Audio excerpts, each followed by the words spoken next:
What exactly was the role that Gough played in the disaster that is the First Battle of Bullecourt? We look at the lessons to be learned from a higher headquarters planning an offensive on the Western Front in 1917. This is the Principles of War podcast, professional military education for junior officers and senior NCOs. Ladies and gentlemen, welcome to episode 75 of the Principles of War. This is the third part in our Bullecourt series, which is commemorating 150 years of permanent Australian artillery. This episode is going to look at the lessons learned from the higher headquarters perspective and how they didn't align with the requirements of the soldiers on the ground. So what are the lessons that we can learn from the Battle of Bullecourt? Before we start looking at the lessons for the employment of artillery, I want to look at the operational lessons, the lessons at the level of Haig and of Gough, because these are fundamental lessons to why Bullecourt was such a disaster, but they also have implications for the employment of artillery. So we'll start at the top. We'll start with Haig, and we're going to start with a few paragraphs from the official history. This is the Australian official history of World War I. How far Haig must share with Gough moral responsibility for this disaster, for such it was, the available evidence does not suffice to determine. In later times, Generals Birdwood and White sometimes regretted that, on receiving the Commander-in-Chief's orders to go on with the attack, they had not insisted upon ascertaining whether Haig was aware of Gough's tactical plan. It is possible that he was not, since the task of a Supreme Commander could only be discharged by leaving the details to skilled subordinates.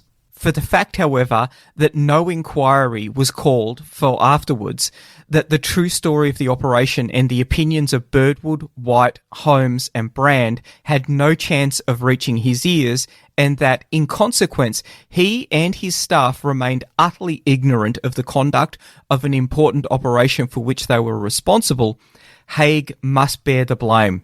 Haig may have had no idea of how badly the attack had gone. His dispatches were factually inaccurate.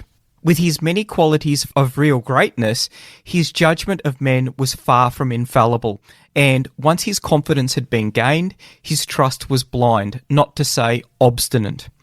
To an old friend on his staff who, in a moment of confidence at dinner, ventured to ask whether he was aware of the opinions concerning Gough that were widespread in the army, he curtly intimated that he wished to hear nothing on that subject. This trait had its elements of nobility, but it resulted in his continuing to maintain with absolute confidence in high position a leader whose judgment, at least in this battle, had shown itself the plaything of an almost childish impetuosity. Coombs, in his book The Greatest Sum of Sorrow, has the diary entry with the many errors in it that Haig made that night. The 4th Australian Division attacked at 4:30 this morning and proceeded by 12 tanks past the Hindenburg line between Bullecourt and Quillon. That didn't happen. They occupied Houdecourt, that's not a town, and Rayencourt. No, they didn't. At about noon, the enemy made a strong counterattack from the direction of Carnicourt. Well, there were actually many counterattacks, all of them much earlier, and they were from a different direction. And they drove the Anzacs back to their original line, taking 400 prisoners. No, they actually took 1,200 prisoners. Haig had entitled his diary entry, "The Mishap That Occurred to the 4th Australian Division." If that's his idea of a mishap, I would be very fearful to see what a disaster looked like. The 4th Australian Division had 3 brigades, 4th, 12th and 13th. The 13th didn't partake in the First Battle of Bullecourt. Casualties to the 4th Brigade were close to 75%, and casualties to the 12th Brigade were 50%. The Germans, in their official history, recorded that First Bullecourt, they were able to destroy an elite Australian division, and they're not far from that. So whilst Haig needs to be looking at the operational level and military strategic level in as far as his planning goes, he's got an entire staff that should be looking out to see how the army commanders underneath him are actually performing. This didn't occur. If this kind of performance wasn't enough to get you sacked in the British Army, I'm not really sure what it would have been, particularly when the mistakes that had occurred here were very similar to some of the mistakes that had occurred in Pozieres a year earlier. This brings us to Gough, the planning and execution of the Battle of Bullecourt at the army level. To get an idea of the issues that we are facing here, we're going to go back to Bean and the official history. And he starts, "But with almost boyish eagerness to deliver a death blow, the army commander broke at every stage through rules recognised even by platoon commanders. He attempted a deep penetration on a narrow front, and that at the head of a deep re-entrant. When, despite impetuous efforts, he was unable to bring forward his artillery and ammunition in time to cut the wire, he adopted, on the spur of the moment, a scheme devised by an inexperienced officer of an experimental arm and called the attack on again for the following morning.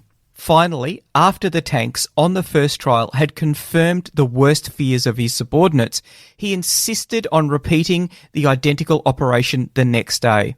Within 2 hours of the attack being delivered, every one of his impetuous predictions was being paid for by the crushing of the magnificent force which had been given him to handle. But, despite their results, all of these errors in detail which faded in importance before the gross blunders of the general plan. Any attempt by the immediate commanders of the troops to conceal their realisation of these would have been worse than useless, and Generals Birdwood and Brand took the wisest course when, in addressing the 4th Brigade in its bitter depression some days after the action, they disclosed to the men, with tears in their eyes, "We did our utmost to have the stunt put off until more suitable arrangements could be made." Erich Ludendorff, who was the Quartermaster General of the German Great General Staff, his criticism of British generals was that they pursued strategical aims without the regard for the tactical difficulties. This is a great example at Bullecourt. In fact, Bean thinks it's the best example. However, it was very similar to what Gough had done at Mouquet Farm. So we see a general who is not learning from previous mistakes. That's very expensive. Gough's tactics at Bullecourt would never find a defender, and Bean wrote to the official British historian, Brigadier General Sir James Edmonds, that Bullecourt was a nightmare. Now, the official historian wrote back to Bean and said, "I expect I shall be in full accord with you over Bullecourt. I was at Gough's headquarters at the time and remember that my opinion of him fell lower and lower. When the news of the Australians being cut off came, he was furious and shouted over and over again they ought to have been supported, and then began to look for scapegoats." If we think about the planning or lack thereof process that probably occurred in Gough's headquarters, I think one of the big mistakes that's been made here is when you look at the principles of war, they have gone with offensive action, or Gough himself has gone with offensive action, when he should have been thinking about selection and maintenance of the aim. He's gone with offensive action because his plan was to create a breakthrough that would allow the 4th Cavalry Division to punch through and to create the decisive breakthrough that would end the trench warfare that had been slowing down the army for 4 years now. On the face of it, that seems like a really good idea. However, there's a couple of problems with it. Selection and maintenance of the aim, the prime principle, dictates that we need to be thinking of what is the aim of this operation. It was to support Allenby's Third Army. And why? Because Allenby's job was to draw troops, draw out the German strategic reserve so that when the Nivelle offensive occurred, they would be starved of troops and the breakthrough could occur there. There was little cooperation with Third Army, and I can't help but think that a lot of this was about Gough wanting to achieve the breakthrough so that he would be seen in a glowing light when it came to choosing who was going to lead the next major British offensive.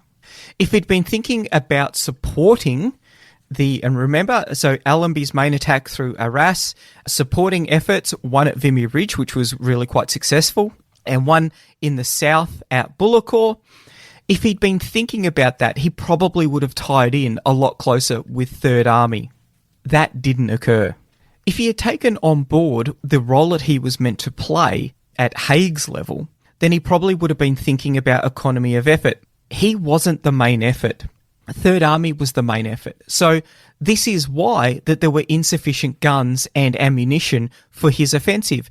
They'd been stripped and sent to Third Army to support their breakthrough. He was unable to achieve concentration of force because of this. The cooperation that he should have been aiming to achieve was between the infantry and the artillery. The artillery were going to set the conditions for the seizing of the Hindenburg Line and the retention of it. However, no real work had been done, apart from the issuing of vague platitudes, had been done to ensure that there would be cooperation between artillery and infantry. Nothing had been done to ensure that the artillery would have the resources that they need and the time that they needed to complete those essential field artillery tasks. At Gough's level, in the headquarters of Fifth Army, I suspect that they were thinking that the logistics component, the sustainment of the battle, was just going to happen. But it doesn't just happen. It's actually the result of an incredible amount of effort from a large number of soldiers to get the equipment forward. More importantly, the ammunition for those guns.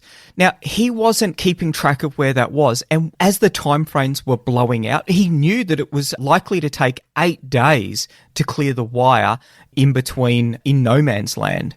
But once he got to the 8 days, he wasn't checking up to ensure that that was actually occurring.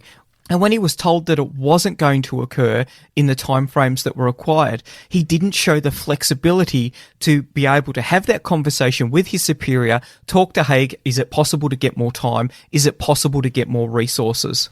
On the morning of the 10th, when the attack was aborted at the last minute, but all supplies given away, he was once again inflexible.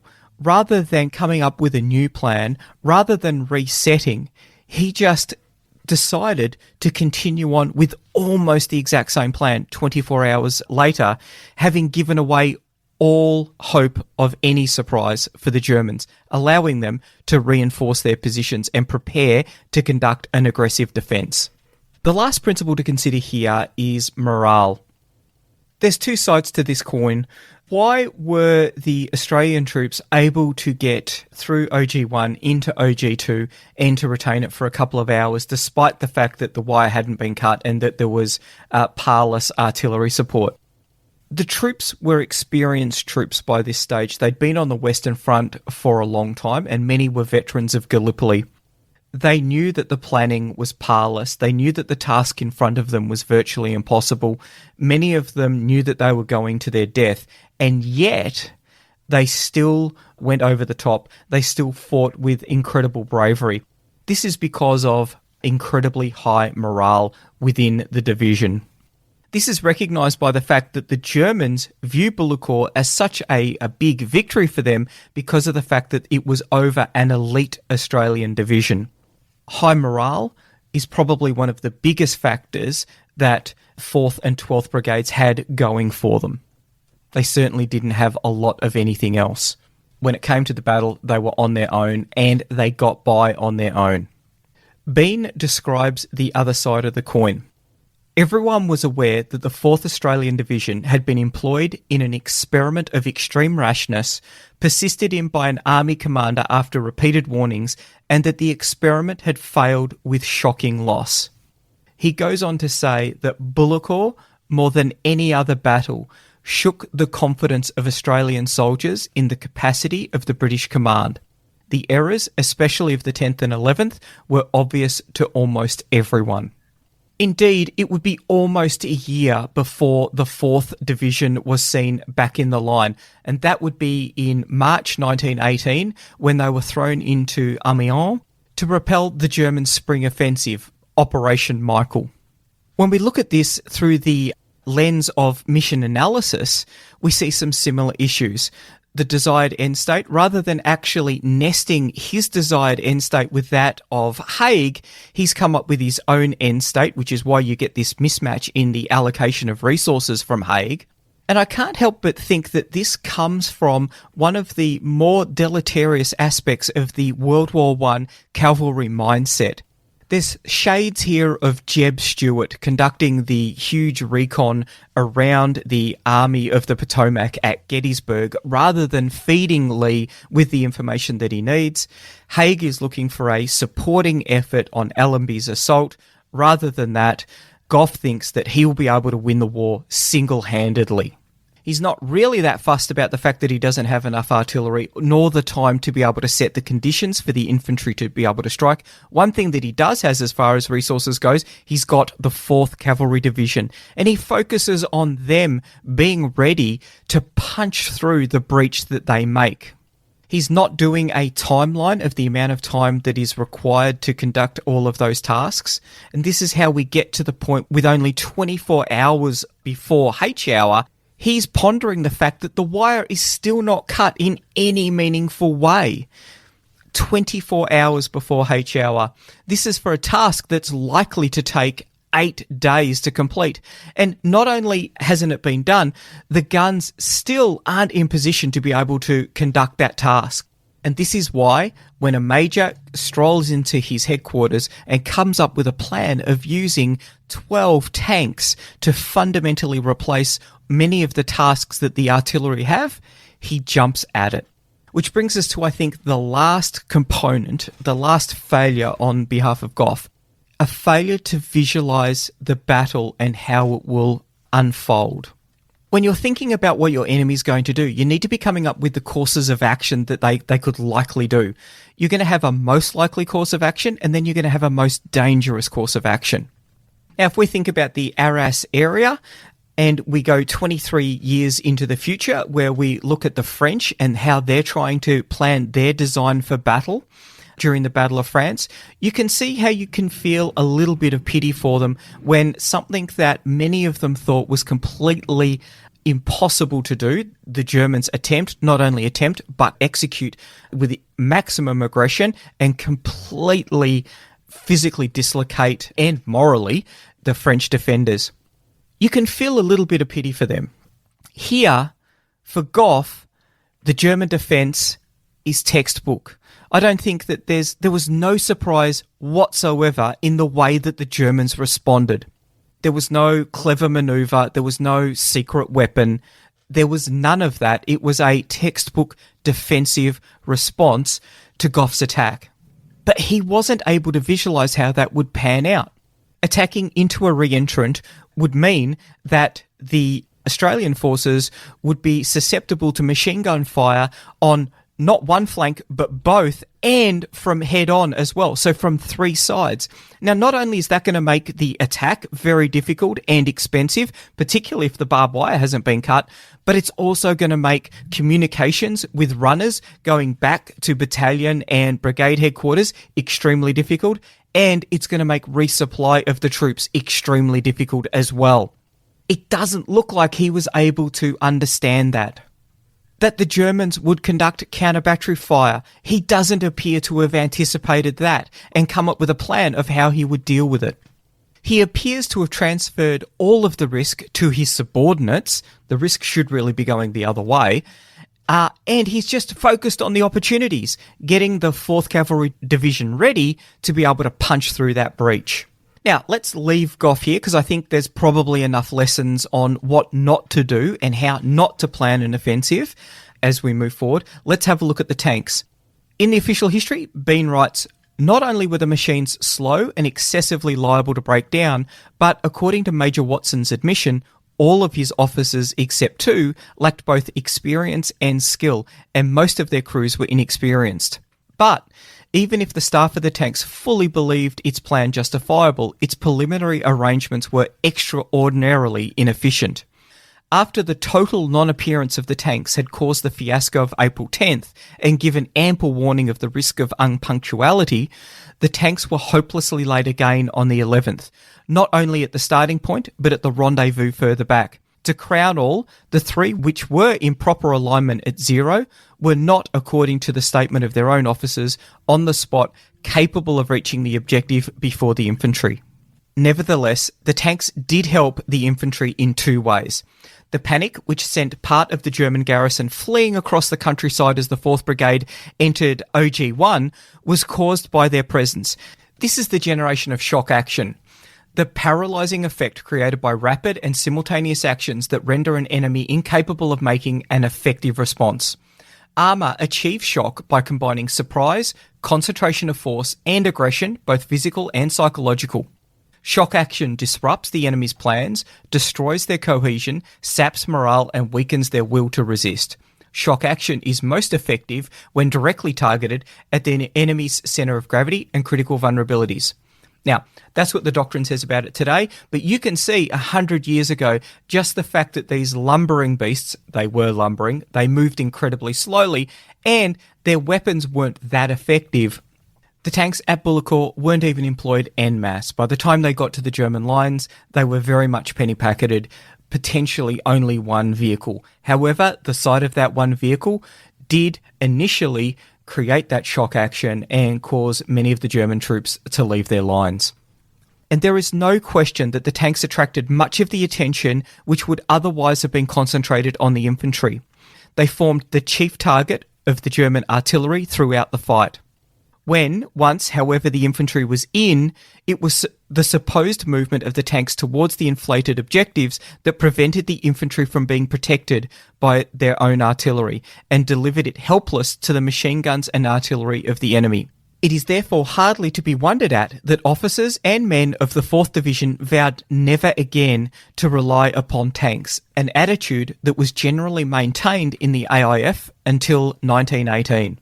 The lessons learnt from this at 5th Army headquarters was that Gough's report, now based on wide-ranging reports from the battle, was that too great an emphasis cannot be placed on the fact that tanks are only an auxiliary arm and the infantry must in no way rely upon them. These are the lessons that were learned by Gough from the battle. However, the question has to be, could that assessment not have been made 24 hours earlier, indeed 48 hours earlier? The fact that no tanks made the line of departure on the 10th of April should have been ringing warning bells for the planners within 5th Army. Gough, when presented with the proposal by Major Watson, viewed the tanks as a wonder weapon. A wonder weapon that would be a panacea for all of the planning deficiencies that he had that led him to the point where the wire had not been cut just 24 hours before H hour. For his subordinates, that sense of wonder left them speechless. The tanks already had a reputation for being mechanically unreliable. The doctrine for the employment of tanks was definitely developing doctrine in 1917. However, one of the principles of employment had already been identified, and that was that they should be employed en masse. Initially, Gough had only wanted 4 tanks. He was offered 8 and then given 12. So it wasn't a part of his initial scheme of manoeuvre, and I can think that it was only the desperation of the lack of preparation for the battlefield that drove him to latch on to the possibility of the tanks winning this battle for him, because certainly nothing else was in his favour. Given the fact that he only had 12, what did he do? Well, he split them into 3 separate groups of 4. So rather than providing an armoured fist, albeit of only 12 tanks, he penny-packed them out across the 1,500 metres, which was the width of the offensive that he was going to undertake. Failed to concentrate the limited force that he had. Gough had taken a bad situation and made it significantly worse. Rather than having an initial artillery barrage and artillery supporting the troops as they move forward, that was it cut entirely, and all of those tasks were now going to fall onto just 12 tanks. Did I mention that these tanks are training tanks? They are so underpowered that they have minimal armour, and in fact the armour on them is not sufficient to withstand machine gun fire. That and the fact that the petrol tank was on top and not heavily armoured, and that meant that they were highly likely to catch fire, meant that Of the few tanks that were actually able to make it into the battle, so the ones that didn't have mechanical failures, the ones that didn't get caught in the mud or in trenches or stuck on the wire, of those ones that did make it through all of that, they were quite susceptible to machine gun and artillery fire. So Gough, when he's doing his risk assessment, he's identified the fact that there's the risk because the barbed wire hasn't been cut. He's transferred that risk over to the tanks, an untried platform that with insufficient numbers. Critically, there was no time for planning how the infantry and the tanks were going to coordinate. It had been agreed that there was going to be no cooperation between the tanks and the artillery. One of the tank commanders said that they would never cooperate with the artillery. And this meant that there was much less likelihood of the infantry getting the artillery support that they needed because of the fear that the tanks would be somewhere on the battlefield. The tanks were now meant to, 1, lead the infantry, 2, provide paths through the barbed wire, 3, reduce strong points as they were encountered. How that cooperation was going to occur, we're not really too sure. Put yourself in the shoes of the battalion, company or platoon commanders who are going on the offensive. They're going to see these huge lumbering beasts with a moderate amount of firepower. How are they going to coordinate to them? How are they going to point out? Because they do have very limited visibility. How are they going to cooperate with them when they've never worked with them before? They've got no idea about what their tactics, techniques and procedures are. An incredibly difficult job for them. This is a really good example of a very poor introduction into service of a new platform, of a new weapon system and new doctrine. And it's done in the worst possible example.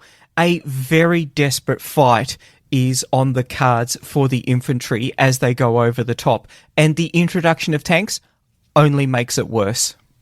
If Gough had treated them as an auxiliary and did have a plan where the infantry was in no way relying upon them, then there was every chance that the tanks could have gone out, they could have had a run, and significant learnings could have come from their employment in combat, and TTPs developed and refined. All of the information that came out of Bullecourt was already available. They just ignored it because of the fact, I think, that they were so desperate for some way to have some slim chance of success for this battle. Gough believed that they would make the difference. Virtually no one else did. Probably not even the tankies. Those development of TTPs, it's in the details, I think, as well. Just one of those little details.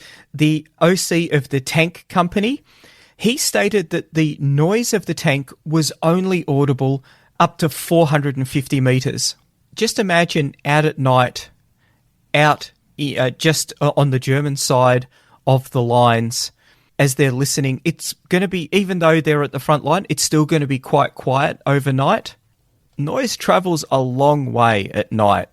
Those engines, although underpowered, they would have been working very hard, and I don't think that they would have been that quiet. So they were probably audible from a much longer distance. Once again, giving away that element of surprise. Next week, we'll look at the employment of tanks briefly, and then we're going to look at the specific lessons for the employment of artillery that have come out of the First Battle of Bullecourt. The Principles of War podcast is brought to you by James Ealing. The show notes for the Principles of War podcast are available at www.theprinciplesofwar.com for maps, photos and other information that didn't make it into the podcast.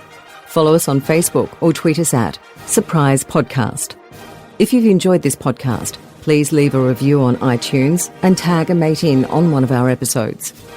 All opinions expressed by individuals are those of those individuals and not of any organisation.